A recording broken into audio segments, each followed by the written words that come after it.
Olá pessoal, tudo bem? Hoje nós vamos corrigir o texto, tá? das páginas 94, 95, 96, 97, 98 do livro de produção de texto, tá? Que é aquele texto dramático, né? Do teatro, que nós vimos na aula passada. Então ele começa assim. Nesse capítulo, vamos ler um trecho de uma peça de teatro escrita por Ariano Suassuna, tá? Que é esse moço aqui, tá? Ele é muito famoso. Tá? É o Alta Compadecida. Criada em 1955, a peça teatral Alta Compadecida é a obra mais conhecida de Ariano Suassuna. Foi encenada pela primeira vez em 1956 pelo Grupo de Teatro Adolescente do Recife, em Pernambuco, e conquistou a medalha de ouro da Associação Brasileira de Críticos Teatrais. O sucesso foi tanto que a peça acabou sendo traduzida em várias línguas e representada em diversos países. Além disso, foi adaptada para o minissérie da televisão e ganhou uma versão para o cinema, atingindo grande sucesso de bilheteria. A história corrida em uma pequena cidade do interior do Nordeste brasileiro conta um pouco da vida de Chicó, um jovem que adora contar mentiras, e João Grilo, que vive metido em confusões. Temas universais como o medo, a morte, o céu, o inferno, a avareza humana e suas amargas consequências fazem parte dessa obra, que incorpora a tradução da literatura de cordel. Então, esse aqui é o Ariano Suassuna, que é o autor da peça, né? E aí tem a peça que provavelmente vocês já leram, né? Porque nós estamos corrigindo o texto, não vou ler, porque são 3 páginas. E aí a gente vai perder muito tempo, né? E aí vamos para a correção propriamente dita. Então vamos lá. Número 1. De acordo com o trecho lido, João Grilo armou um plano para tirar proveito do luto da mulher do padeiro.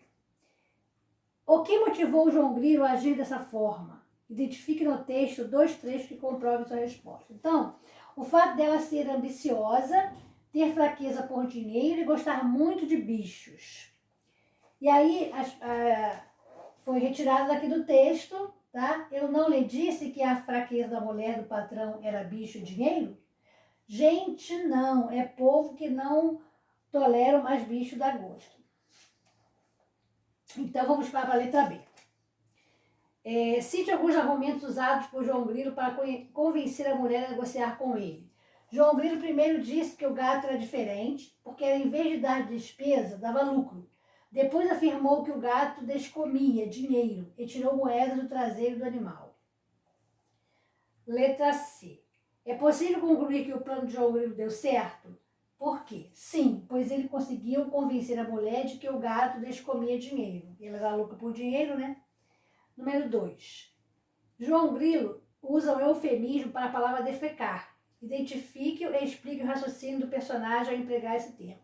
Bom, gente, em primeiro lugar, vamos ver o que é eufemismo, né? Eufemismo é um termo que você usa para amenizar qualquer coisa, tá? Para você não falar aquela coisa forte que choca as pessoas logo de supetão, de uma vez só, né? Então você usa o eufemismo para amenizar. Por exemplo, quando você quer dizer, quer dar uma notícia de que alguém morreu, né? A morte é uma coisa muito triste. Então, se você for dizer, principalmente uma pessoa que perdeu um ente querido, né? Aquela pessoa vai ficar chocada. Então você usa palavras mais suaves, né? Olha, fulano partiu dessa para melhor, né? Por quê? Porque fica uma coisa, fulano partiu, né? Então, o eufemismo é para fazer isso, para você não falar coisas que chocam as pessoas de uma vez só.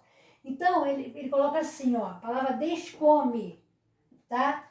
Ele quer dizer o seguinte, você come, né, o alimento e você tem que descomê-lo. O que é descomer o alimento? É você colocar para fora através das fezes, né? Você faz isso, porque tudo que entra tem que sair. Né? Então, João Grilo emprega esse verbo para indicar que o gato come ao contrário, ou seja, ele defeca. Né? Ele não quis falar a palavra defecar, porque ele achou que ela era uma palavra feia, uma palavra forte.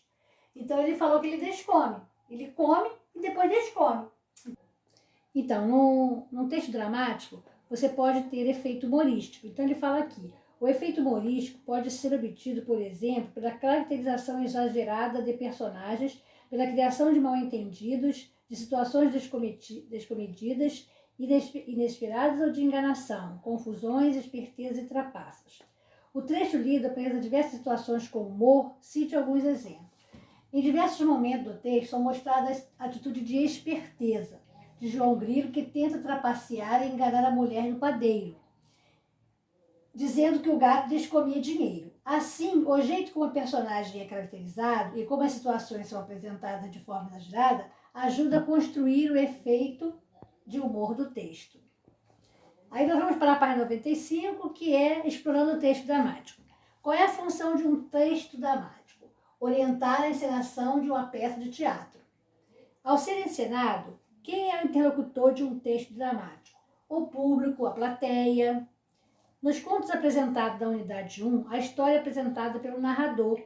E no texto dramático, de que forma o enredo é construído? Por meio dos diálogos, ou seja, pelos turnos de falas dos personagens e das rubricas que orientam as ações. Eu falei a vocês que as rubricas geralmente vêm escritas em itálico. Número 4. De que forma o leitor identifica quais personagens falam no texto dramático? Antes de cada fala aparecem nomes, João Grilo, Chicó, ou informações que indicam o personagem, mulher. Esses elementos são empregados para indicar de quem é a fala apresentada. Então, em um texto teatral, há indicações que descrevem a contextualidade das cenas, norteando os atores, os diretores e a equipe técnica sobre a encenação. Essas indicações são chamadas de rubricas ou notações cênicas. Esse recurso pode ser usado para indicar, por exemplo, a montagem da cena, o figurino dos personagens, a entonação da voz, a sonoplastia, entre outras informações úteis para a encenação. Isso nós vimos na aula passada. Então, vamos para o número 5. Leia as rubricas a seguir. Chicó faz uma saudação à mulher que vem entrando com 2 pacotinhos de dinheiro e sai. E a letra B sai contentíssima. Como as rubricas são grafadas no texto teatral lido? Com que objetivo elas são escritas dessa forma? Então, elas apresentam escritas em itálico para se diferenciar dos turnos da fala que indicam o diálogo entre os personagens. Letra B. O que as rubricas acima indicam? No trecho A rubrica indica a forma como Chicó age e a quem ele se dirige, que é a mulher, mostrando ainda a ação da mulher. E no trecho B, a rubrica indica o sentimento e a ação da personagem. Aí depois, na página 96, tem aí um outro trecho da peça e ele está pedindo para você sublinhar as rubricas que aparecem nesse trecho. Aí eu coloquei, tudo está sublinhado para você sublinhar lá no texto, tá? Então, Odorico entra suando por todos os poros, não é propriamente um belo homem, mas não se lhe pode negar certo magnetismo pessoal. Demagogo, bem-falante, teatral, no mau sentido. Sua palavra prende, sua figura impressiona e convence. Veste um terno branco, chapéu panamá. Aí depois são 2 falas, são 2 rubricas. Ao verem Odorico, mestre Ambrósio Ezelão deixa o balcão, moleza para de tocar. Aí vamos para a letra B. Além de indicar a ação dos personagens, que outras funções das rubricas acima indicam? A primeira rubrica indica como o ator deve entrar em cena, que é suando, e qual será seu figurino durante a representação. Além disso, indica uma descrição física do personagem principal e revela algumas de suas características psicológicas.